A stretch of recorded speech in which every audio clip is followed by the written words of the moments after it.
yang berkaitan dengan hati dan rasa, maka perkara yang bisa merusak secara rasa, secara hati, secara feel adalah sesuatu yang membuat kita, ibadah kita peruntukkan selain dari Allah Subhanahu wa taala. Kita peruntukkan selain kepada Allah Subhanahu wa taala. Inilah yang masuk dalam kategori riya, atau sebagian ulama bahkan menyebutnya sebagai penyakit nifak. Nifak itu kemunafikan. Kemunafikan yang dimunafikin atau yang ditipu adalah Allah Subhanahu wa taala. Orang yang melakukan itu, hadirin, sesungguhnya dia tidak menipu Allah, tapi menipu diri sendirinya.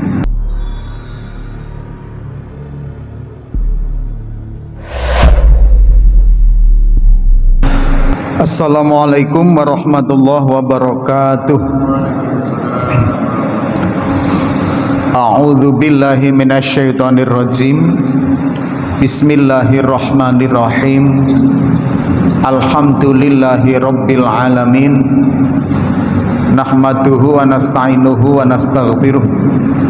Wa na'udzu billahi min syururi anfusina wa min sayyiati a'malina. May yahdihillahu fala mudhillalah wa may yudlil fala hadiyalah. Allahumma sholli wa sallim ala sayyidina Muhammad wa ala alihi wa ashabihi wa man tabi'ahu bi ihsanihi ila yaumil qiyamah, amma ba'd. Yang kami muliakan para alim ulama, wabil khusus para ustadz, para kiai, para imam, para ustazah, yang kami muliakan ketua pengurus masjid beserta kepengurusannya, yang kami muliakan Bapak Ibu semua yang alhamdulillah istiqomah hadir dalam pengajian kita. Hadirin, marilah kita bersyukur kepada Allah atas segala nikmat, rahmat, hidayah yang Allah berikan kepada kita.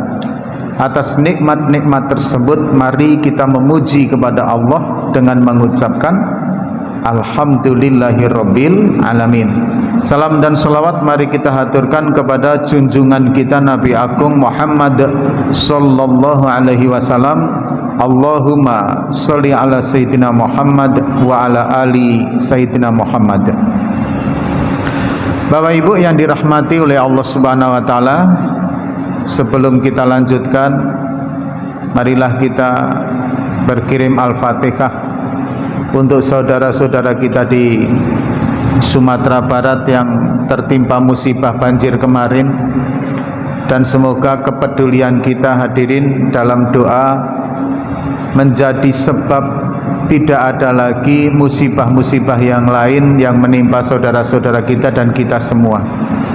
Kemudian yang kedua, kita doakan saudara-saudara kita yang ada di Palestina sana, yang sampai sekarang masih terus berjuang, Pak, yang kapan akan berakhirnya itu wallahu a'lam bishawab. Semoga Allah Subhanahu wa taala berikan kesabaran semuanya, berikan kemenangan untuk saudara-saudara kita yang dizalimi di sana oleh kaum Zionis, dan semoga kita semua diberkahi oleh Allah dalam hidayahnya sehingga kita tetap taat kepadanya. Amin ya rabbal alamin.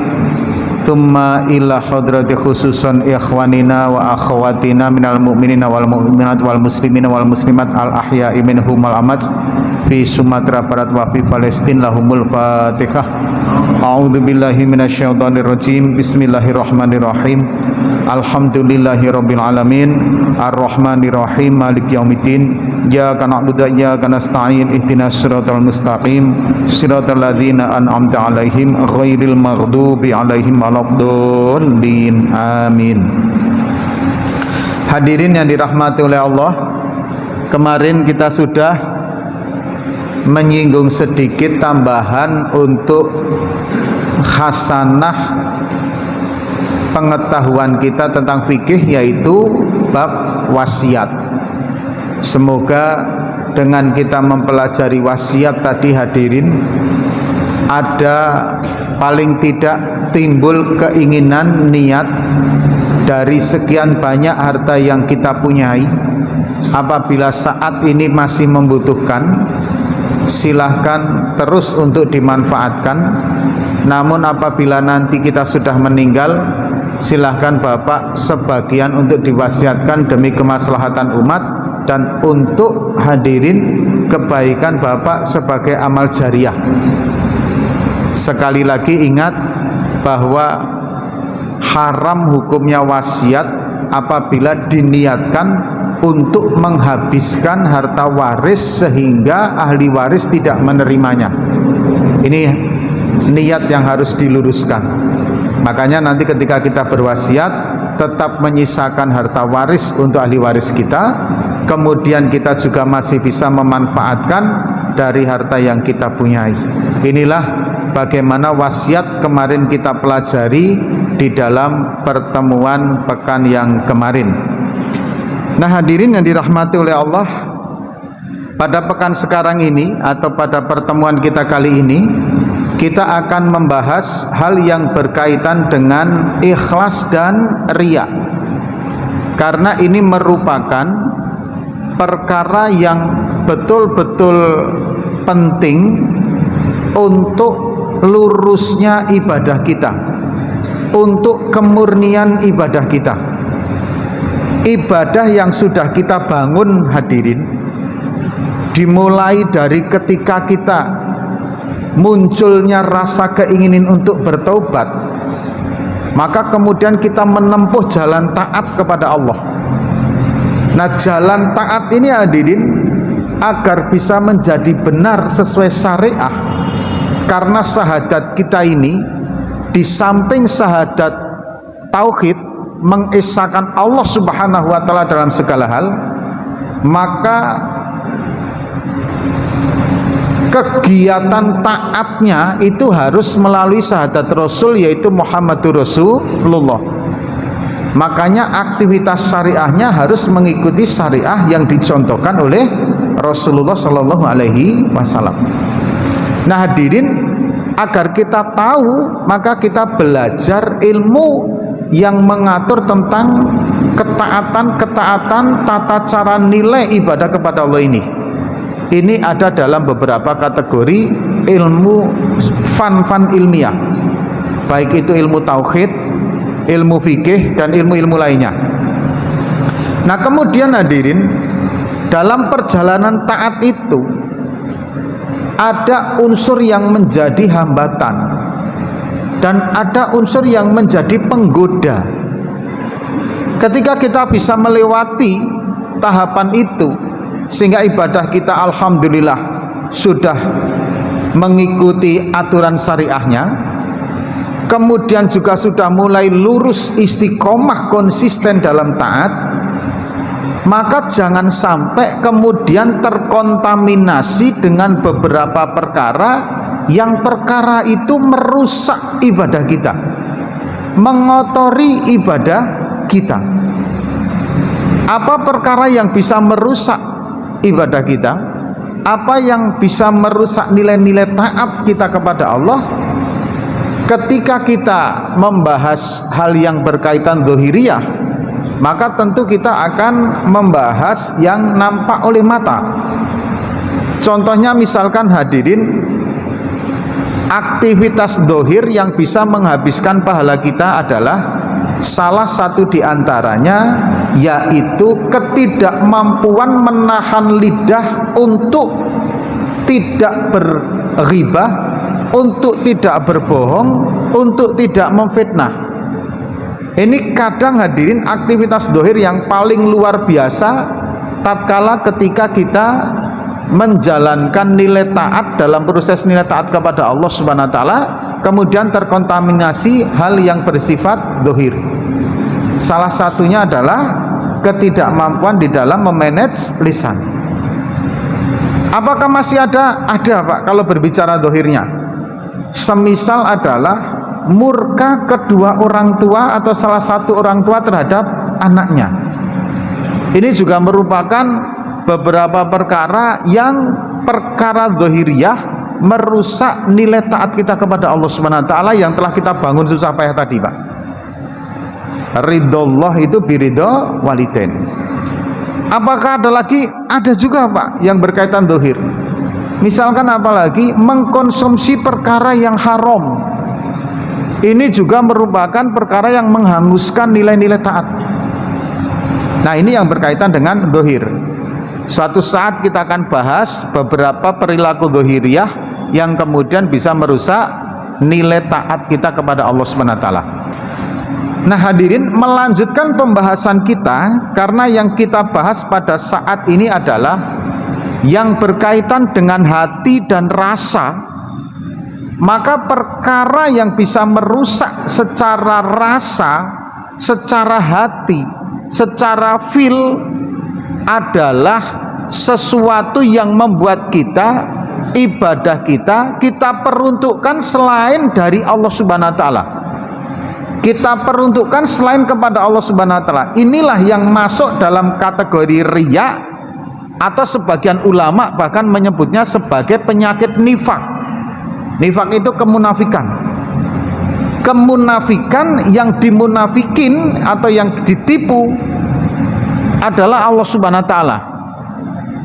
Orang yang melakukan itu hadirin, sesungguhnya dia tidak menipu Allah, tapi menipu diri sendirinya. Nah ini yang akan kita bahas di pertemuan ini. Antara ibadah baik zahir maupun batiniah, karena ibadah itu ada tiga Pak. Satu ibadah zahir, kita nampak mata. Kedua ibadah batin, misalkan kedermawanan dan lain sebagainya. Yang ketiga ibadah fikir. Ibadah fikir ini berkaitan dengan ilmu, kerisauan dakwah. Bapak duduk kemudian berpikir, ngobrol dengan pengurus masjid atau jenengan jadi pengurus masjid, kemudian berpikir bagaimana agar orang-orang memakmurkan masjid. Itu jangan dikira tidak ibadah Pak. Bahkan nilai ibadahnya itu luar biasa ketika ada pemikiran bagaimana orang itu untuk taat kepada kita. Nah hadirin yang dirahmati oleh Allah Subhanahu wa taala, dari tiga aspek ibadah tadi, zahir, batin maupun fikir, Bapak Ibu yang dirahmati oleh Allah, kemurnian dalam taat itu bisa rusak dengan wujudnya riya dalam hati kita Pak. Pamer dalam hati kita. Riya itu tidak cuma sekedar pamer Pak, tapi jauh dari itu adalah memperuntukkan ibadah selain kepada Allah Subhanahu wa taala. Nanti naik sedikit hadirin, ada rasa yang lebih tinggi lagi adalah bahwa ketika seseorang beribadah, meskipun mengharap balasan dari Allah Subhanahu wa taala, tapi masih ada keinginan mengharapkan hal yang bersifat duniawi. Ini termasuk juga riya khalid, riya campuran. Tapi boleh nggak? Nah nanti kita bahas ini, jangan sampai salah persepsi, salah paham, agar nanti pembahasannya ini bisa komprehensif, bisa lengkap, sehingga kita tidak salah mengartikannya. Baik hadirin, lawan dari riya adalah wujudnya rasa ikhlas dalam diri kita. Pertanyaannya, bagaimana membangun ikhlas dalam diri kita Pak? Segala aspek hidup sehingga kita bisa legowo, bisa ikhlas. Ini tidak mudah hadirin, perlu perjuangan, tapi perlu pengetahuan juga, agar ketika kita menghadapinya nanti bisa mengklasifikasikan dalam diri hidup kita. Oh ini adalah ikhlas yang sifatnya seperti ini, begitu seterusnya. Nah, salah satu pondasi dasar ketika kita ingin membangun wujudnya rasa ikhlas dalam hidup ini adalah munculnya rasa sabar dalam diri kita. Nah sabar hadirin itu meliputi 4 hal. Ini nanti saya sampaikan satu persatu agar jangan sampai salah persepsi. Kita ini kadang kan memunculkan sifat sabar ini hadirin adalah bahwa ya wis lah, pokoknya legowo, menerima. Persepsi kita kadang cuma seperti itu Pak.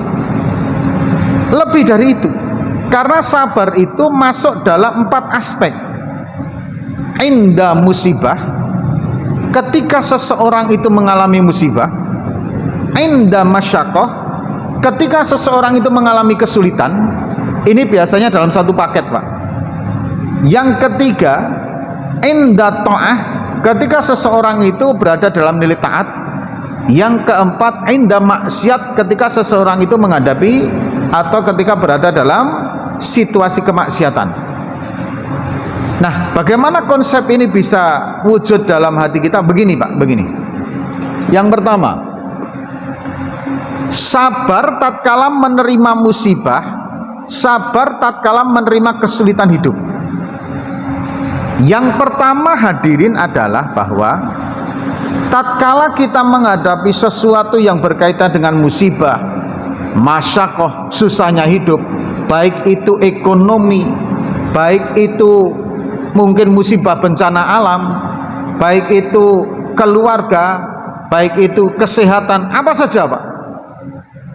Bagaimana agar kita sabar menghadapinya? Yang pertama, Bapak Ibu, adalah bahwa semua di dunia ini tidak ada kejadian yang tanpa diskenariokan oleh Allah Subhanahu wa taala. Semuanya pasti, Pak. Ini agar kita bisa menerima keadaan itu, Pak. Semua pasti sesuatu yang sudah diskenariokan, ditakdirkan oleh Allah Subhanahu wa taala. Mau suka atau tidak, mau menerima atau tidak, kita sudah ditakdirkan seperti itu, dan itu akan menghampiri kita, Pak.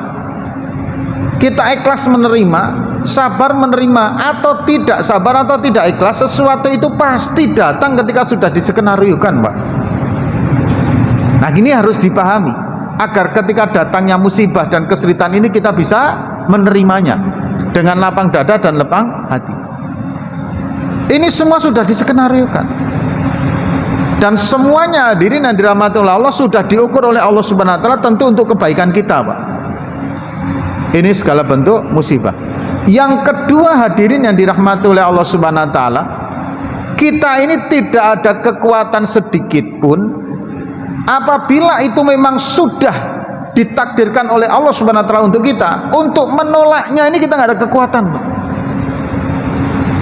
Kita mau menolak nggak bisa, kita mau menghindar nggak bisa. Hadirin, bagi Bapak Ibu yang saat ini masih berjuang dalam kesulitan ekonomi, ini diskenariokan oleh Allah, ini ditakdirkan oleh Allah. Anda menerima dengan kebaikan, dengan kesabaran, keikhlasan, itu perkara datang. Anda nggak menerima pun juga itu tetap akan menghampiri kita. Kita nggak ada kekuatan menolaknya. Kalau sudah kita sadari itu skenario Allah, yang kedua kita tidak ada kekuatan untuk menolaknya. Yang ketiga hadirin, semua musibah kita sabar atau tidak, kita menerima atau tidak, pasti akan ada nilai akhir selesainya, Pak. Pasti. Hanya kita ini sabar menyelesaikan fase itu atau tidak. Cuman itu aja. Hari ini ada seseorang diuji dengan keluarga yang kemudian hancur berantakan. Itu juga sudah ditakdirkan oleh Allah. Kita juga sudah tidak akan mampu menolaknya. Yang ketiga, pasti ada nilai akhirnya, Pak. Akhirnya itu apakah akan ada kebahagiaan atau tidak, pasti selesai itu. Ini rasa optimisme seorang yang beriman kepada Allah apabila sudah mendalami ilmu ma'rifat itu, Pak. Mengetahui dibalik dari semua itu, ini pasti berakhir kok. Kemudian yang terakhir hadirin adalah bahwa segala bentuk musibah, segala bentuk kesulitan, ini merupakan satu indikator untuk diri kita ketika kita ingin mengetahui sejauh mana ketebalan iman kita, Pak. Sejauh mana ketebalan keimanan, ketergantungan kita kepada Allah Subhanahu wa taala, dan sikap husnudzon kita kepada Allah. Itu kita akan paham, akan tahu ketika kita kedatangan musibah tadi. Begitu kita kedatangan musibah, ketebalan dan ketipisan iman kita itu akan terdeteksi. Orang yang imannya tebal, dia akan memandang bahwa setiap musibah dan kesulitan itu sebagai konsekuensi dari dosa yang kita kerjakan, kemudian itu bentuk kasih sayang Allah untuk melebur dosa-dosanya, agar nanti ketika jumpa dengan Allah SWT tidak mempunyai dosa sedikit pun, Pak. Sampai ada, hadirin, seseorang itu, Pak, ketika pada saat di dunia dia menderita sakit demam, hadirin yang dirahmati oleh Allah SWT, maka dia kemudian mencari obat tatkala sakit demamnya. Dalam riwayat lain sakit perut. Ini ikhtiar, Pak. Ini orang beriman ahli sunnah wal jamaah tetap harus ikhtiar, gitu loh. Nah, kemudian ketika beliau meninggal, orang tersebut meninggal, kemudian dibentangkan ikhlasnya, sabarnya ketika menerima penyakit tadi, itu pahalanya luar biasa, dan dosa yang terlebur dari perkara itu juga luar biasa. Sampai akhirnya kemudian dia berdoa begini, ya Allah, seandainya tahu begini nilai kesabaran di dalam saat menerima musibah dan kesulitan, niscaya dulu saya tidak akan meminta untuk dilepaskan dari kesulitan dan musibah. Saking besarnya pahala dibandingkan dengan kesulitan itu. Nah, orang beriman ketika memandang nilai-nilai, ketika memandang kesulitan, dia akan memandang di balik itu, ini Allah sedang melebur dosa saya, ini bentuk kasih sayang Allah. Dan seberapa jauh ketergantungan saya kepada Allah Subhanahu wa taala, seberapa jauh husnudon, sikap berprasangka baik saya kepada Allah, saat inilah ketika saya diuji. Inilah yang kemudian menimbulkan satu dampak positif, bahwa ketika menerima musibah, menerima kesulitan, apabila sabar, insya Allah terbangunlah nilai ikhlas dalam taat kepada Allah. Ini yang pertama. Yang kedua, hadirin, sabar ketika menghadapi maksiat. Begini, Pak. Yang pertama, kita ini suka atau tidak, kemudian mau menerima atau tidak, kemudian mau melanggar atau tidak, di dalam syariat Islam ada sesuatu perkara yang memang Allah larang.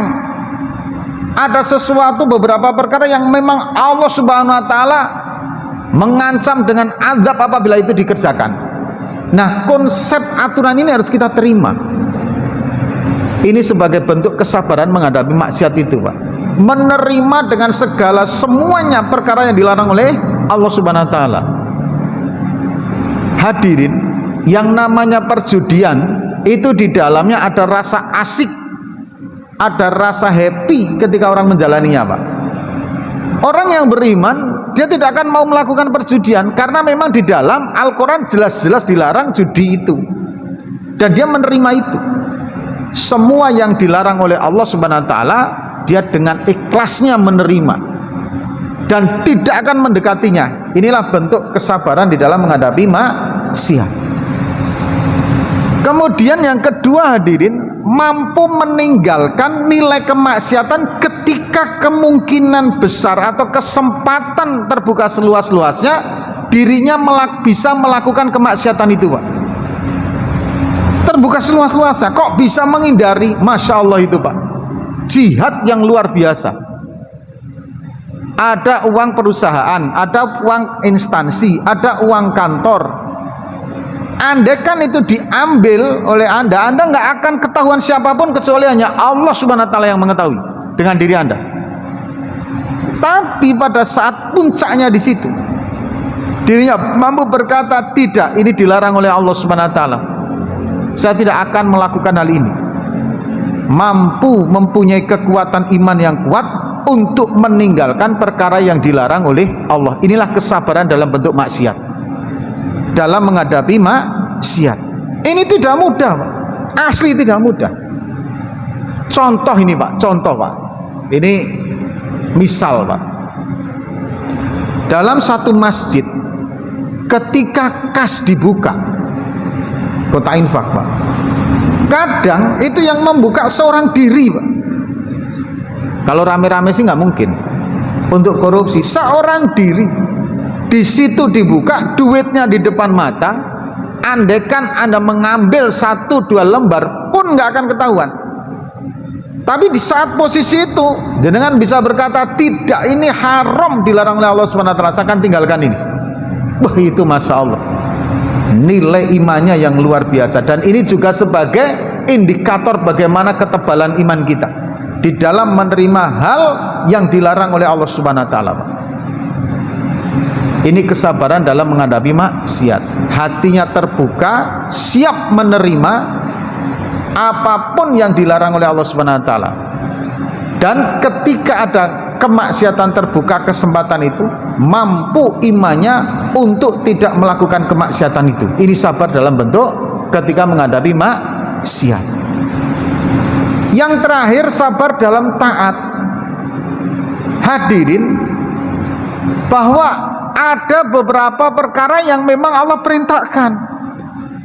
Nah, orang yang sabar dalam taat, dirinya menerima dengan segala aturan-aturan perintah itu, Pak, dengan lapang dada, dengan kegembiraan perintah itu ketika dijatuhkan oleh Allah SWT. Nah, begitu dia diperintahkan seperti itu, konsekuensinya satu, dia menerima, yang kedua dia konsisten menjalankannya, Pak.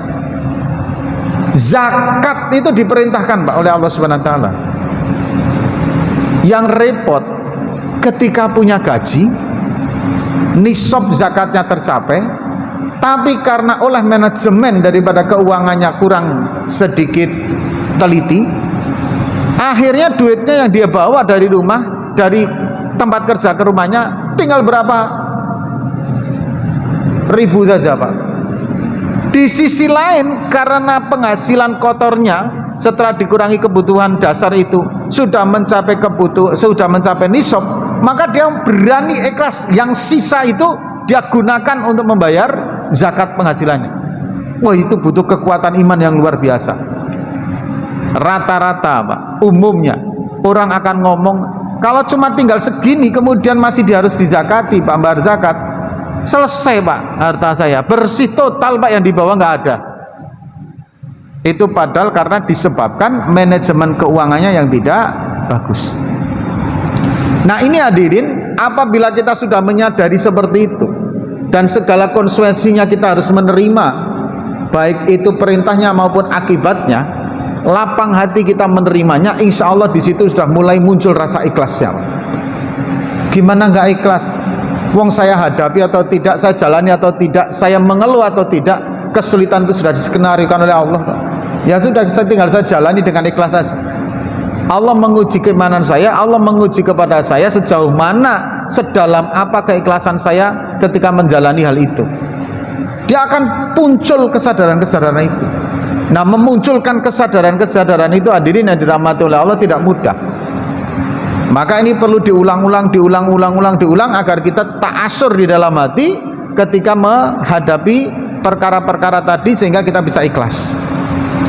Nah, ini unsur aspek pondasi dasar ketika membangun ikhlas. Menyadari bahwa apapun di dunia ini skenario Allah, Pak. Kemudian hadirin, sebagai orang yang beriman kepada Allah Subhanahu wa ta'ala dan kepada Rasulnya, maka apapun yang dilarang, apapun yang diperintah, Pak, kita terima. Kadang kita ketika waktu sibuk-sibuknya, Pak, muncul dalam hati, andaikan tidak ada sholat fardu, andaikan tidak ada sholat duhur dan lain sebagainya. Nggak usah berandai-andai seperti itu. Orang yang sabar menerima taat, ketika taat itu dia bisa mampu menerima seluruh apa yang Allah perintahkan. Ini hadirin, membangun keikhlasan. Nah, kalau sudah kita ketahui, Pak, apa pula yang akan kita keluhkan, Pak? Wong mengeluh sendiri itu kemudian tidak juga memberikan satu jalan keluar yang instan, Pak. Ada orang yang hari ini diuji dengan bangkrutnya bisnisnya, Pak. Anda mau menerima, Anda atau tidak, Anda atau ikhlas, Anda atau tidak ikhlas, suka atau tidak suka, tetap kejadian itu akan menerima Anda, karena ini takdir dari Allah SWT. Tapi ketika Anda menyadari, ya sudahlah, memang semua sudah ditakdirkan, tinggal saya menjalani dan hati saya agar bisa menerima, agar tidak kemudian bersuudzon kepada Allah SWT. Ini ikhlas, ini sabar di dalam membangun ikhlas. Nah, kemudian hadirin, ikhlas itu ada berapa, Pak? Nah, begini, Pak.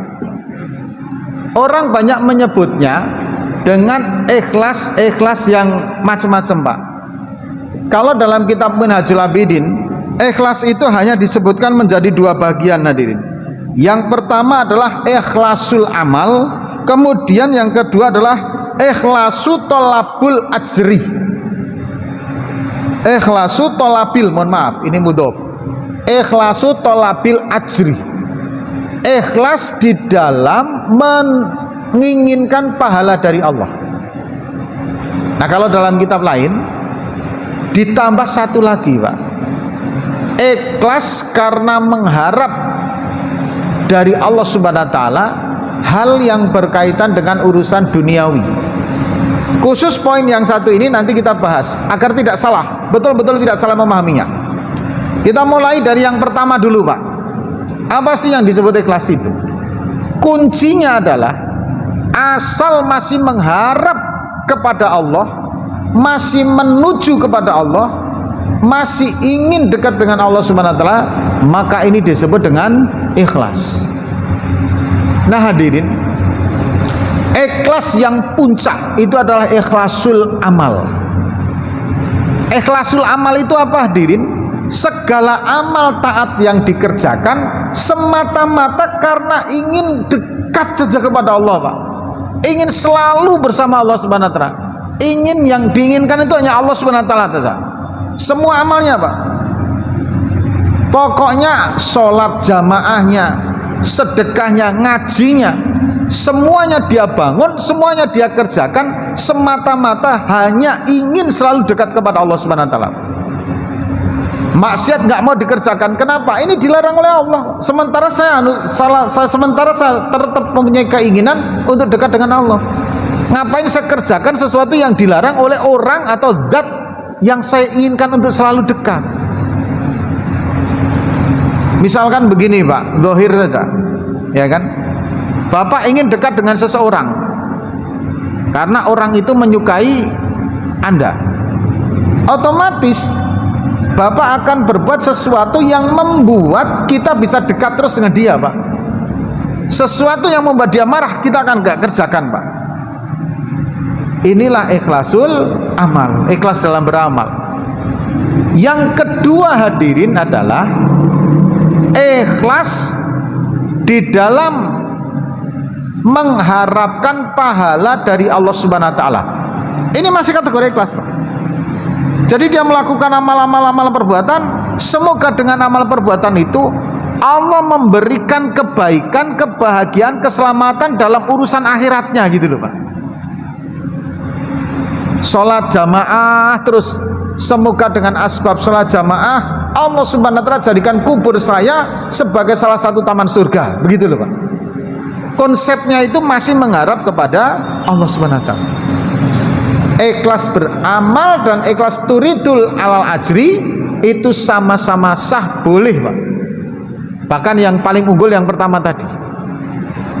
Nah, ikhlas yang kedua, ikhlas yang ketiga, mohon maaf, amal ibadah yang dikerjakan ini yang dalam tanda petik yang harus hati-hati di sini nih, Pak. Jangan sampai kemudian kita salah merasakan dan salah di dalam mindset kita, Pak. Melakukan amalia akhirat, amalia taat dengan tujuan agar Allah Subhanahu wa taala memberi sesuatu hal yang berkaitan dengan urusan dunianya, Pak. Ini masih kategori ikhlas. Dia berbuat apapun mengharapkan dari Allah, gitu, menggantungkan kepada Allah Subhanahu wa taala, gitu loh, Pak. Dalam hal urusan yang berkaitan dengan urusan duniawi. Ini boleh, Mas Yan. Tapi sebagian ulama mengatakan itu termasuk dalam riak campuran, bukan riak murni, gitu loh, Pak. Mohon maaf, itu masih dalam tanda petik terkontaminasi sifat riak. Loh, kok bisa? Karena begini, Pak. Yang pertama, afatnya, Pak. Kalau kita beribadah taat kepada Allah Subhanahu wa taala, kemudian menginginkan tertunaikannya hajat-hajat kita yang bersifat duniawi, Maka pada saat itu hadirin, ketika hajat duniawinya sudah didapatkan, pasti amal taatnya akan ditinggalkan, Pak. Rata-rata begitu, Pak. Rata-rata. Misalkan begini, ada seseorang yang bangun tahajud agar diterima seleksi CPNS gitu misalkan, ya kan? Nah hadirin, apakah ini termasuk dilarang atau tidak? Bisa dilarang, bisa tidak, Pak. Yang tidak, ketika dirinya melakukan tahajud, melakukan sedekah, kemudian berharap kepada Allah Subhanahu wa Ta'ala agar tes CPNS-nya itu lulus, mengharap dari Allah loh, Pak, itu masih dalam tanda kutip diperbolehkan, masuk dalam kategori ikhlas yang paling dasar, paling bawah sekali. Kenapa? Karena hajatnya hanya untuk hajat duniawi. Asal itu diperbolehkan, sekali lagi niatnya, rasanya, ini rasa loh, Pak. Niat bisa diotak-atik, tapi rasa nggak bisa dibohongi, Pak. Rasa yang muncul dari amal perbuatan akhirat yang dia kerjakan agar tercapai tujuan duniawinya, itu hanya semata-mata mengharap balasan dari Allah Subhanahu wa Ta'ala. Bagaimana membedakannya? Ini hanya dalam pribadi masing-masing, Pak. Nggak bisa diceritakan kalau seseorang itu mengharap kepada Allah atau bukan. Nah kenapa hadirin? Karena nanti kalau kepleset, ini hati-hati di sini sekali, Pak. Kalau kepleset bisa jadi riak betulan, Pak, yang tidak cuma menghapuskan separuh pahala, tapi bisa menghapuskan seluruh pahalanya. Nah riak yang betul-betul parah, itu dia melakukan amal-amalan akhirat, tapi digunakan untuk kepentingan kemanfaatan dunia tok, gitu loh, Pak. Inilah yang disebut dengan riak murni. Contoh begini, Pak. Ada seseorang ya memakai serban itu kan sunnah toh, Pak. Bahkan mohon maaf, apabila ada dua orang yang ilmu fikihnya sama, bacaannya juga sama, fasihnya, hafalannya juga sama, maka di antara dua orang itu mana yang harus didahulukan? Cari yang banyak amalia sunnah yang ada di dalamnya, yang ada di diri orang itu yang diutamakan jadi imam. Makanya dalam klausul fikih itu ada aturan, orang yang memakai imamah, memakai surban, itu lebih berhak menjadi imam daripada orang yang tidak memakai surban. Alasannya memakai surban itu adalah sunnah. Sampai segitunya aturan di dalam menunjuk sebagai seorang imam.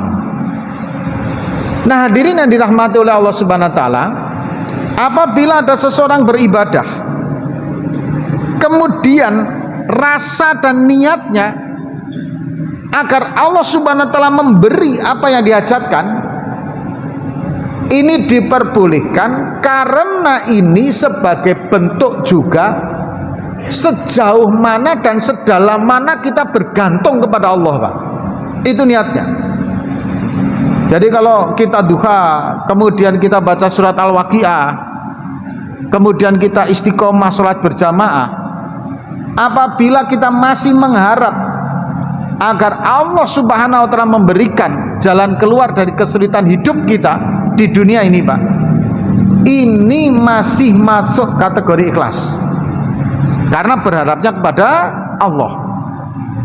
Yang berharap mutlak kepentingan dunia ini, karena serban itu sunnah, mentang-mentang mau pilkada, mau mentang-mentang mau pilek, atau pil apalah ya, agar identitas dirinya tercermin identitas beragama, maka kemana-mana memakai surban. Niatnya memakai surban agar orang lain melihat bahwa dirinya itu orang beragama. Kalau sudah mengharap pandangan manusia seperti itu, ini riak yang qabihah, riak murni yang memang harus ditinggalkan, Pak. Jadi ini harus dipahami betul. Sama-sama mengharap urusan dunia agar selesai dalam membangun nilai ibadahnya, maka hadirin, kalau kemudian dia mengharap kepada Allah sehingga Allah akan memberikan solusi, ini diperbolehkan, masih masuk kategori ikhlas. Yang tidak diperbolehkan adalah seseorang menggunakan amalia akhirat, amal ibadah taatnya untuk demi agar dalam pandangan manusia lain menjadi seseorang yang betul-betul orang agamis. Ini sudah beda lagi, Pak. Ini mau dibedakan. Nah, hadirin yang dirahmati oleh Allah Subhanahu wa taala, ikhlas yang ini hadirin itu ada yang melarangnya juga. Tidak bisa, itu masuk kategori riya. Hadirin yang dirahmati Allah, kenapa? Karena nanti akan ada nilai sesuatu yang berkurang dari ibadah kita ketika ibadah kita hanya digunakan untuk yang berkaitan dengan duniawi.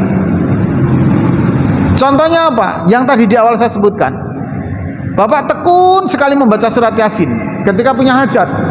Begitu hajatnya selesai, Yasinnya nggak akan dibaca lagi, Pak. Ini yang tidak dikehendaki. Di dalam membangun nilai-nilai menuju ma'rifatullah itu nggak seperti itu. Anda pengen tahajud terus agar menjadi CPNS yang lolos seleksinya. Ternyata kemudian Allah beri betul, Pak, seleksi betul, lolos betul. Biasanya dia akan berhenti juga tahajudnya.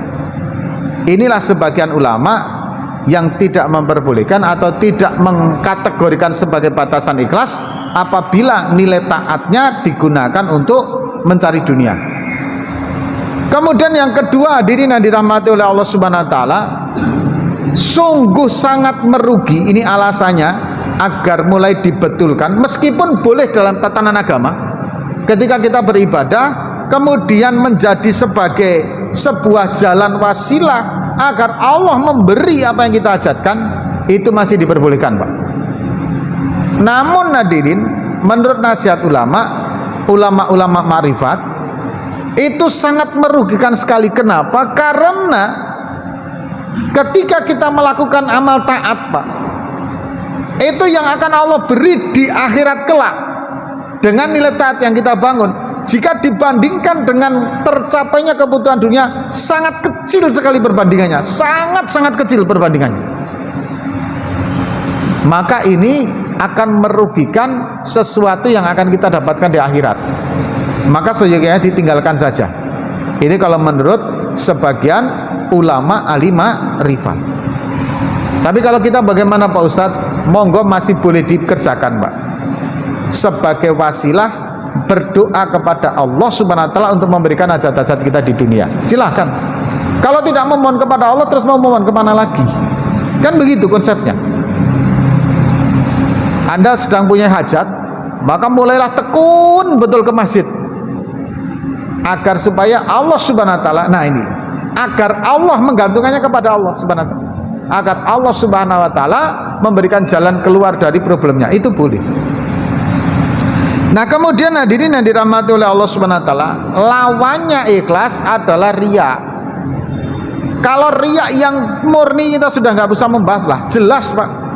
Riya yang murni itu amal ibadah yang dikerjakan mengharap balasan selain dari Allah Subhanahu wa taala, itu jelas riya. Dan itu bisa dikategorikan syirik yang samar. Kenapa dinamakan syirik yang samar? Karena hadirin yang dirahmati oleh Allah, menggunakan taatnya bukan untuk Allah Subhanahu wa taala, tapi untuk selain dari Allah Subhanahu wa taala. Maka ini termasuk syirik yang samar. Inilah hadirin yang dirahmati oleh Allah yang harus dipahami antara ikhlas dengan riya. Apabila kita sudah bisa melewati tahapan itu, ikhlas yang semata-mata menjadi golongan ikhlas beramal, tatkala ibadah yang dia perbuat hanya ingin takarrub kepada Allah agar selalu bersama dengan Allah Subhanahu wa taala, maka dia sudah tidak peduli lagi dengan urusan duniawinya, hadirin. Maka hadirin yang dirahmati oleh Allah, tidak peduli dalam artian kemudian menelantarkan dunia, enggak, Pak. Tapi dia berpikir dunia ini seberapapun Allah Subhanahu wa taala telah menjamin segala urusan rezekinya untuk saya, maka saya akan fokuskan ibadah saya hanya untuk dekat terus dengan Allah Subhanahu wa taala. Nah, konsepnya kurang lebih seperti itu. Nah, ini puncak ataupun ikhlas yang paling atas. Ikhlas yang kedua ikhlas yang masih mengharapkan pahala dari Allah yang berkaitan dengan kehidupan akhirat. Ikhlas yang ketiga mengharap dari Allah Subhanahu wa taala yang berkaitan dengan urusan dunia. Untuk tahapan awal silahkan pakai, nggak apa-apa. Tapi nanti ketika Bapak memikirkan betul, rugi kalau saya ibadah saya, sholat saya kalau cuma dapat dunia kayak gini. Kenapa? Karena sebentar aja dunia ini kan saya tinggalkan. Nah ini nanti ada faktor umur Pak. Makanya kenapa kadang ma'rifatullah itu berjalan waktunya dengan kematangan umur, karena nanti umur tertentu Pak, Bapak ibadah sudah tidak ada lagi yang dipikirkan, yang diharapkan dari ibadah itu kecuali hanya mau dekat saja kepada Allah. Itu nanti akan mengalami fase itu Pak. Nah kalau sudah masuk fase itu, bersyukurlah hadirin, ikhlas jenengan itu sudah berada di puncaknya. Nah ini hadirin yang dirahmati oleh Allah Subhanahu wa taala, yang bisa kami sampaikan. Hati-hati ibadah kita, tetap memanage rasa kita, feel kita, hati kita, agar jangan sampai ibadah yang sudah capek kita bangun ini hancur, rusak gara-gara terkontaminasi ketidakikhlasan kita dan keriaan kita. Bagaimana membangun sikap ikhlas? Ingat hadirin konsep sabar tadi Pak, legowo tadi Pak. Maka insya Allah di atasnya akan mudah dibangun rasa ikhlas apabila pondasinya kita benar-benar memahaminya. Demikian hadirin yang bisa kami sampaikan. Insya Allah kita lanjut di pekan yang akan datang. Mungkin di pekan yang akan datang kita sudah persiapan hadirin untuk menyambut datangnya Dzulhijjah, karena kesunahan untuk berpuasa di bulan Dzulhijjah itu sebagian ulama sudah menyampaikan dimulai sejak tanggal 1 bulan Dzulhijjah itu sudah mulai kesunahan berpuasa. Nah tanggal 1 itu hadirin yang dirahmati oleh Allah kapan? Kalau saya tengok kalender pada tanggal ke-8. Nanti Bapak Ibu silakan tengok kalendernya masing-masing, dicocokkan, persiapkan ketika mau menghadapi bulan Dzulhijjah. Demikian dari kami, ada benarnya dari Allah Subhanahu wa taala, ada silap salahnya kami mohon maaf yang sebesar-besarnya. Kita tutup dengan doa kifaratul majlis. Subhanakallahumma wa bihamdika asyhadu an la ilaha illa anta astaghfiruka wa atubu ilaik. Wassalamualaikum warahmatullahi wabarakatuh.